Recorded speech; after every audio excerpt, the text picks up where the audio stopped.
Oh, good afternoon, class. I thought I'd give you a little bit of a face to the name. I've been doing this with my other class, and we've been having some successes with it. I know it's a bit strange not having the synchronous online courses. It's definitely strange not being in class, so I'm trying to give you just a little bit of familiarity with who I am rather than just speaking into some disembodied void of the internet. Um, our authors did a pretty good job today of looking at how technology and green governmentality are intertwined. And the only reason I'm making this video is to just give you a little bit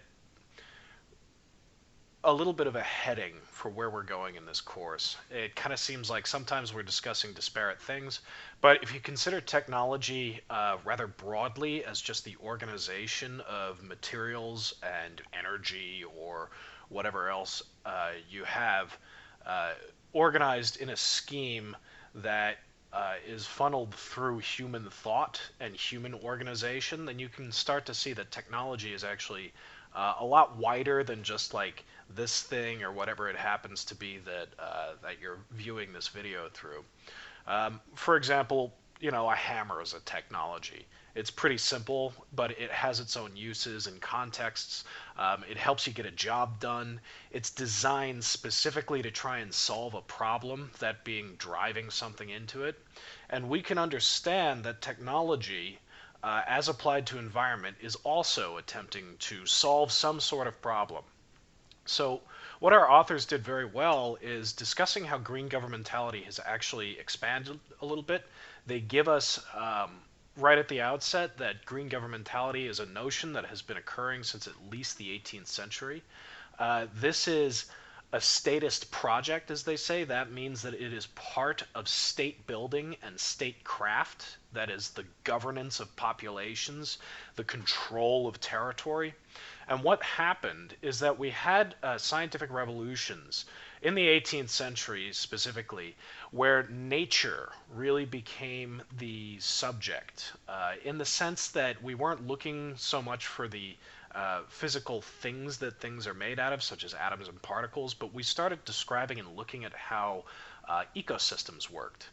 And this new knowledge gave the state more power and ability to control populations of things generally. It used to be more about just controlling human populations. Now it is more on the side of looking at how humans, animals, and ecosystems in general interact and make up this lived reality that we have. Remember, this is about governance, so we're really more interested in the lived realities of people. One way to think about this is that we live in a system of capitalist governance, and while you don't see the president every day, you may see your boss every day. And so you have these little micro pockets of power that sort of pop up everywhere, where you have these bosses that help keep people in line through society. But this isn't simply like some statist conspiracy where they're out there thinking about these things. No, this is really just an experience in social control. You have to do this. As a government, you have to try and control your populations. Otherwise, you can have social breakdown. And you'll see that when you start looking for other examples. Like when governments die and go away, you start to see what might be termed a social breakdown or a failed state. But anyway, with biology, with the extension of wildlife management, for example, or conservation resources management, you're seeing a new growth of experts. And it's a new type of expert. Those of you who are in wildlife conservation management, smart sustainable cities, those sorts of majors, what you're doing is really getting an expertise in some sciences that are fairly new in the grand scheme of things, but also in the hope that you will be part of an apparatus of control or an apparatus of domination. We don't have to think about these things negatively, but the idea is that we have these experts who are in charge of producing knowledge and then enacting it or bringing it into the governmental realm or somehow using it to augment the ability to control the environment. So, as you might recall, we've been talking about the environment as kind of this disembodied thing that's floating above us. It's a discourse. That's what it is. It's a way of talking about something. And discourse operates through bringing things into being. So, in this sense, we brought into being the environment as a discursive object, this thing that we talk about. And as this thing that we talk about circulates, we act from it. And this is basically run across our own cultural articulations of how we understand ourselves in the world, how our government fits with those ideas and reshapes them, and how we really approach problems. So, here's the thing that I wanted to connect. How we approach problems is governed by ruling ways of thinking about things. It's ways of thinking about and interpreting the world that come up with the problems themselves. So, for example, we have a global environmental issue of the depleted nitrogen cycle. Okay, nitrogen cycles are being interrupted, they're being augmented or accelerated, such that they're producing other problems elsewhere. For example, dumping nitrogen as fertilizer into waterways that trickle down into the Gulf that then help create algal blooms that create oceanic dead zones because they suck out all the oxygen underneath it, from underneath themselves. This kills the wildlife underneath those algal blooms. Those algal blooms would happen naturally or organically. That's something that happens in our environment. It's something that is just there. But it can be accelerated through technological applications. This is something that I've alluded to a few times, and maybe I should make it a bit clearer here. But the thing that I want you to pay attention to is that the technological system of agricultural production that is over-reliant on hydrocarbon fossil fuels as well as hydrocarbon fertilizers, things that are derived from hydrocarbons themselves, synthetic fertilizers, often are derivatives. You'll actually see places like Shell and organizations such as BP that are interested in producing hydrocarbon fertilizers. This over-application can create an undesirable result somewhere else, such as in the Gulf, where it's not about farming corn or wheat or what have you, whatever it is that you're doing agriculturally, but is about fish harvests. And in this instance, you kind of see an ironic result. There's a big old technological system of agriculture out there that is using technologies that then creates a knock-on effect somewhere else, such that it could interrupt another technological system. So what we've got is technology, we've got society, we've got nature, and these are all kind of treated as separately. They're not. They're not supposed to be. If you start looking at green governance, what you'll see is that there are articulations of problems in the environment that are then basically attract experts themselves. These people then become experts in this problem. They study these problems and then they come up with solutions, or solutions, I should really say. And then they apply those solutions such that it actually expands another technological system. So, for example, in conservation, we might come up with a new technique for conservation that can be seen as an expansion of a technological system. And this technological system is not only about managing nature, it is about managing people as well.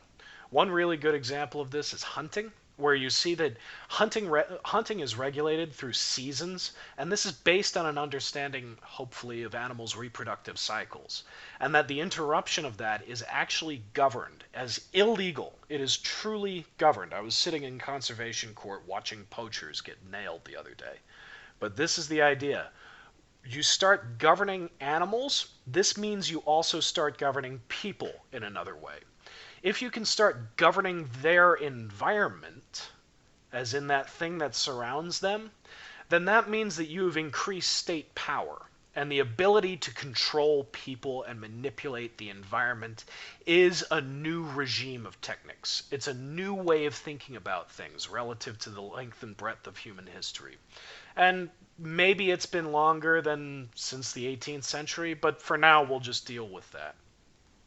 So, here's what happens. A problem is articulated. An expert comes to fruition. The expert then suggests technology. some sort of technology that maybe they've created. A new instrument, maybe, a new conservation instrument, like we'll see later on in Wyoming, might then be applied, which then rearticulates the technological system itself and also increases state and green governmental power in so doing, just through its application. So, for example, we might have in hunting, you'll see that there are new ways of looking at how to chop up a landscape such that you can isolate populations better, such that you can govern those populations. Those populations are not necessarily wildlife, but they could be humans. So when I went out hunting in Wyoming this summer, I looked out across the road and I could see a bunch of antelope sitting across the road, but they were out of bounds because the whole territory had been chopped up such that I had to stay in one area, which was Antelope Area 21, and the place across the street was Antelope Area 73, which I couldn't hunt in. So, in this sense, we're not really controlling the antelope because there's no game warden out there telling antelope when to cross the road, but we are controlling the flow and movement of people through that animal, through the way that we govern these things. I couldn't potentially, in the sense of legality, cross the road, shoot an antelope, and then report it to the game warden. I would have poached it. I'd have harvested it from the wrong place. This isn't really so much about controlling antelope populations. I'll say that again. It's not about controlling antelope populations. It's about controlling me. It's about controlling you. This is the way that we start to articulate and understand the environment through governance, green governance, approaches that actually take into account the non-human living as well as the landscape and the production of landscape. One last thing that I want to say before we go further. You can connect technology and green governance or green governmentality all together simply by looking at how technologies are deployed, which then rearticulate the landscape. Each technology is designed to solve a problem. This means that you can analyze technologies, individual technologies, as if they were trying to solve a problem. This means that you can work backwards and actually see the problem that they are trying to solve. This means that you can work backwards further and see how that problem was articulated within the discourse of science, within the discourse of governance, within the discourse of technology. And all of these things roll together into one solid formation that is itself this moving assemblage of parts. So you might have a technological apparatus such as, we'll say U.S. Fish and Wildlife. U.S. Fish and Wildlife can be determined as a technological apparatus. U.S. Fish and Wildlife might be trying to solve a problem such as species extinction. Say it's the declining numbers of greater sage grouse in Wyoming. This thing becomes its object of concern. Then they apply a technology. In my findings and in my study, what I've seen is that they apply certain conservation technologies. And in my study, I happened to find a different type of conservation technology called a conservation exchange. We'll get into this later in the class, but the conservation exchange itself is a type of technology. For those of you more familiar with this, you can think about a conservation bank as a type of technology. All of this rearticulates, or at least has the potential to change how things behave and operate within an environment. And in that sense, the technology can incline different sorts of behaviors. It doesn't determine them, but it can incline different ways of being, and it can incline people to do something that they may not do otherwise. This means that it's actually set as a piece of the environment itself, and that it helps structure and regulate the behavior of individuals within their respective ecosystems. Beyond that, what you can see is that technology starts to become threaded into the environment itself.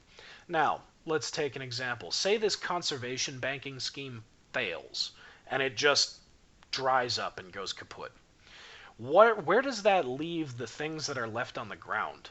The sage grouse themselves, for example, you, me, capital. These are the sorts of questions that you want to start asking. It could mean that the technology has done nothing, and it hasn't solved anything. It could mean that what it's done is create a new commodity and thus expand some sort of environmental market. It could mean that the technology has created conditions that are so deplorable elsewhere that we then have to live with these things for the rest of our lives. Either way, the way that these technologies are used, the way that they're enacted, are actually sites of discipline. And what I mean by that is that a technology inclines a certain type of use. This inclination is then normalized through group behavior. You get a bunch of people using a technology the same way. Everyone believes that that's how you use that technology. And then guess what? Something else changes. So I'll give you one quick example. You can think about the cell phone as a communications technology for global capitalism. This basically connects me to a whole bunch of networks that commodify my being just by using this thing. You can even think of it as Google can now track my movements. It knows what stores I go into and then asks me about them later. This is a commodification scheme. But this cell phone, or any other cell phone for that matter, can be used to detonate a bomb, as we've seen in the Iraq War with IEDs. And how people can use these things is not strictly determined by the technology itself, but the technology can incline them into certain behaviors based on the larger operational context. The adjustments in that larger operational context we can think of as environment. So, this thing, depending on who's looking at it, where, when, and how, can either be something that connects me to home, something that connects me to a massive multinational corporation that is seated nowhere in the world but is somehow everywhere, like Google or God.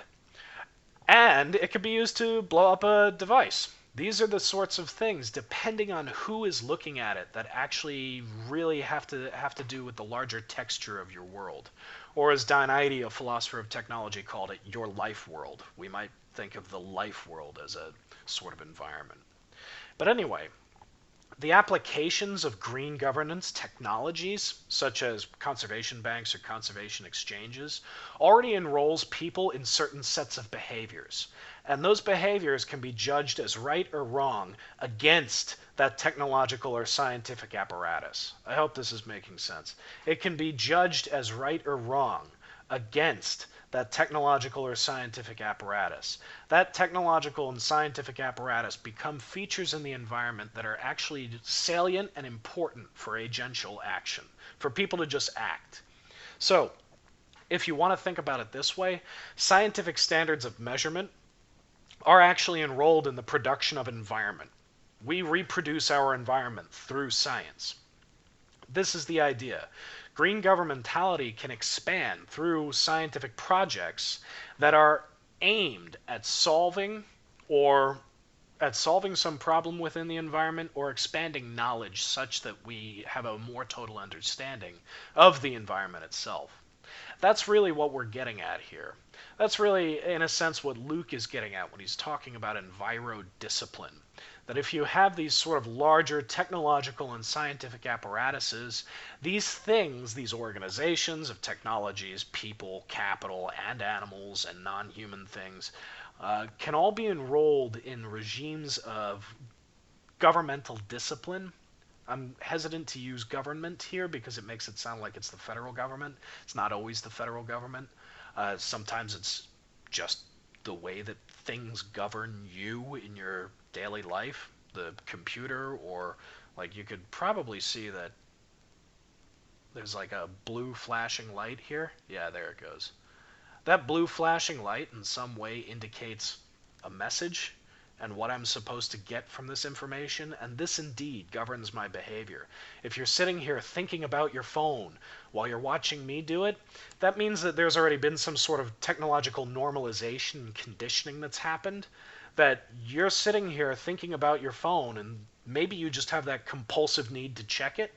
That's already a result of someone infiltrating you, in the sense that they can take a technology and it can be everywhere and nowhere, and it can be everyone and nobody's fault, but the technology some way conditions you and you're thinking about something. Well, if we keep reaching for technological applications that do really very little for us in the terms of solving environmental problems, you can start to think that Technology is just going to be normalized as a solution to environmental issues. One of the bigger problems here is that it may never actually get down to the root of the problem.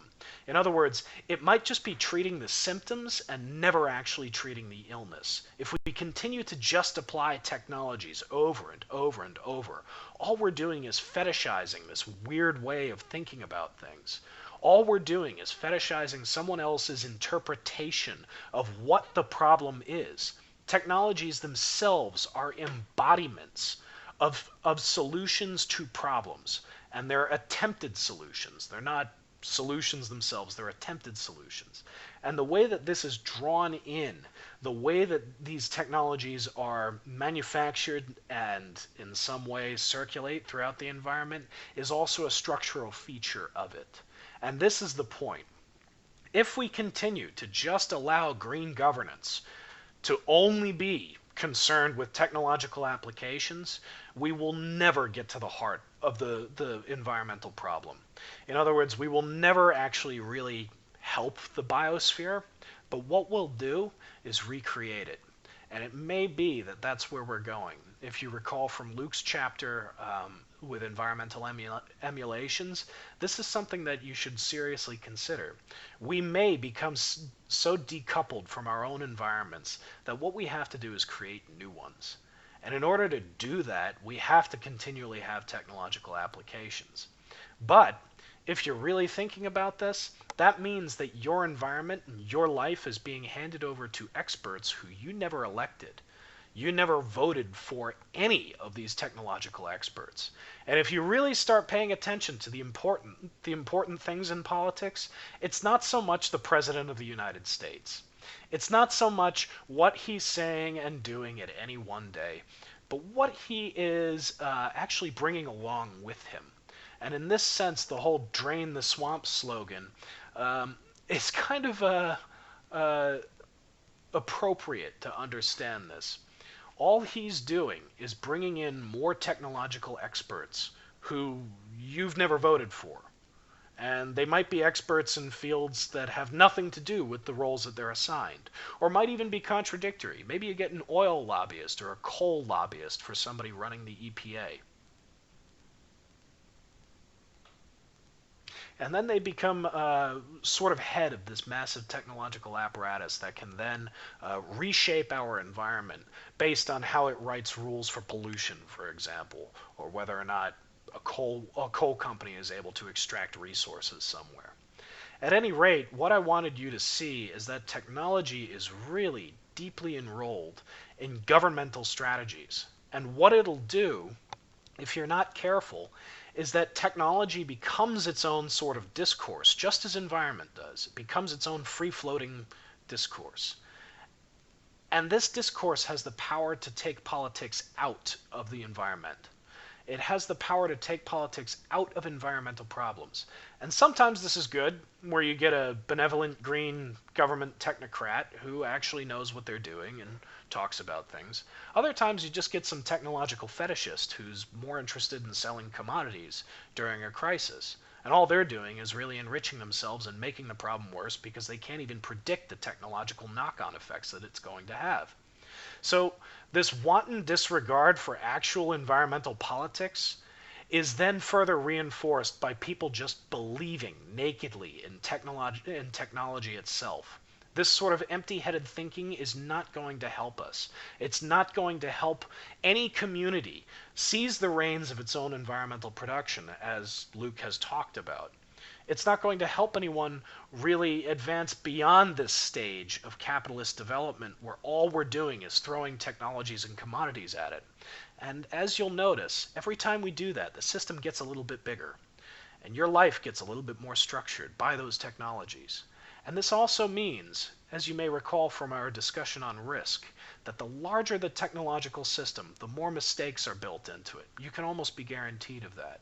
It means that the further complicated the system becomes, the more accidents happen. These are normalized accidents. Zoom doesn't work, Canvas doesn't work. We all just kind of shrug our shoulders and go, Virginia Tech. But when you're talking about the environment, this can have some serious deleterious effects. And we're going to discuss this for the rest of the semester. So hang tight and keep up the good work, guys. I'll talk to you soon.